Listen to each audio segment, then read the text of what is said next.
16 au verset 33. Vous aurez des tribulations dans le monde, mais prenez courage, j'ai vaincu le monde. Bonjour mes bien-aimés dans le Seigneur. C'est avec joie et plaisir que je vous retrouve encore aujourd'hui sur la chaîne Shalom TV. J'aimerais partager avec vous un sujet que j'ai à cœur ces temps-ci. C'est sur la manière dont nous réagissons dans nos églises.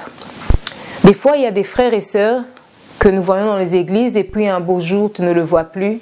Et lorsque tu appelles la sœur ou tu appelles le frère, la personne te répond que voilà, je ne viens plus à l'église parce que le pasteur ne m'a pas félicité, parce que maman pasteur ne m'a pas encouragé, parce que peut-être un responsable aurait dû te féliciter sur ton travail, ne l'a pas fait.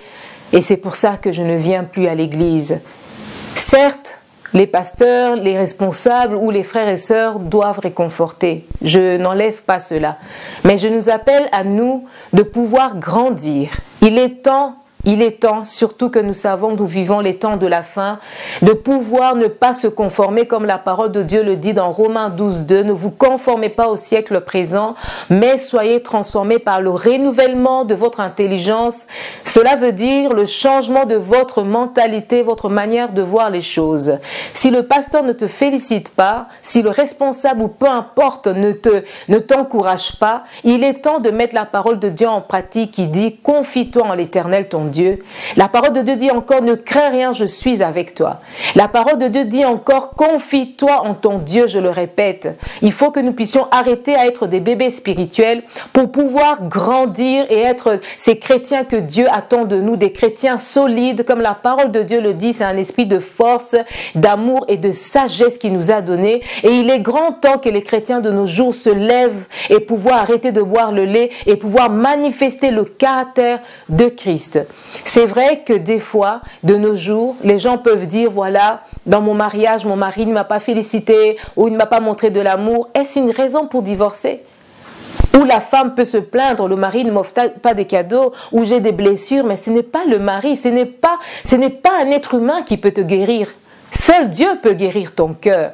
Donc, il est grand temps de se dire, c'est vrai les maris, c'est vrai que les femmes, nous devons nous encourager, le mari doit encourager. Je n'enlève pas cela que nous devons aimer les autres. Mais toi qui se trouves aujourd'hui peut-être dans une carence ou dans un besoin affectif, si la personne ne te le donne pas, plie tes genoux, implore ton Dieu, il est ton papa.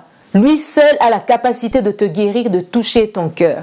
Je le répète, je n'interdis pas aux gens de montrer de l'amour. Je ne dis pas que les pasteurs et les responsables doivent ne pas encourager. Mais je nous appelle, nous, si nous sommes dans un cas où on n'a pas été encouragé, où on n'a pas été fortifié, où on n'a pas été aimé comme on voulait le faire, ce n'est pas la raison pour quitter l'église, ce n'est pas la raison pour divorcer, ce n'est pas la raison pour quitter un travail. Il est grand temps de devenir mature et de changer notre manière de voir les choses, de se dire que peut-être que c'est le moment de s'accrocher à Dieu, c'est le moment que Dieu puisse être intime, que tu puisses avoir une relation intime où tu vas puiser toute ta guérison, tu vas puiser tout ton réconfort, tout ce dont tu as besoin en ton Dieu, et ça va t'aider à être plus stable, ça va t'aider à être cet homme ou cette femme qui va pouvoir être là à donner au lieu de toujours désirer à recevoir. Tu seras apte à pouvoir être ce chrétien que le Seigneur attend de toi. Il est grand temps d'arrêter de voyager d'église en église. Il est grand temps de mettre un stop au divorce.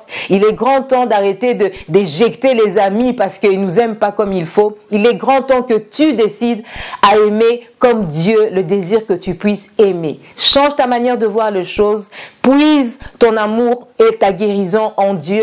Et il est grand temps que toi, tu puisses aimer les autres. Que Dieu vous bénisse.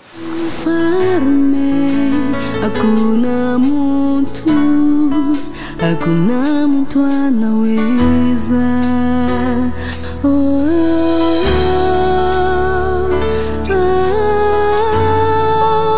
ushindi Yesu ushindi